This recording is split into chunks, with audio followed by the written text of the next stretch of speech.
जब तक कृष्ण का मंदिर नहीं बनता कहीं दर्शन नहीं करेंगे। स्वामी रामभद्राचार्य महाराज ने किया बड़ा ऐलान, बोले ज्ञानवापी को लेकर रहेंगे सतर्क।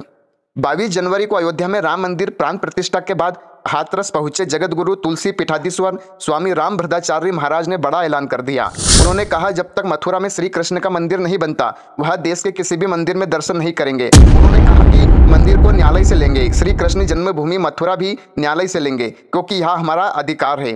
श्री कृष्ण जन्मभूमि मंदिर के लिए वह खुद न्यायालय में उपस्थित होकर गवाही देंगे और साक्ष्य भी देंगे। यह बातें रामभद्राचार्य जी ने शहर के अग्रसेन विहार में अजय गुप्ता के आवास पर कही। उन्होंने कहा, श्री कृष्ण भगवान हमारे मित्र हैं। जब तक कृष्ण भगवान मंदिर नहीं बन जाता मैं खुद देश के किसी भी मंदिर में नहीं जाऊंगा। हिंदुओं का अपमान अब नहीं सहूंगा। राम जी ने अपने अपमान का बदला ले लिया। भगवान कृष्ण को भी मुरली फेंक करके सूरदर्शन चक्र उठाना पड़ेगा।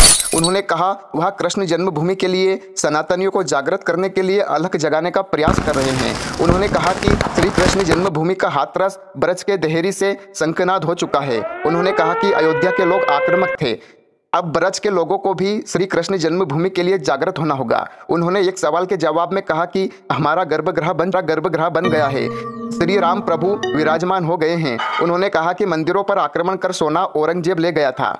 उन्होंने कहा कि ब्रजनाथ श्री कृष्ण भगवान के पुत्र थे। उन्होंने कहा कि श्री कृष्ण भूमि अब लेनी होगी। हाथरस में स्वामी रामभद्राचार्य महाराज जी की 1384वीं कथा चल रही है।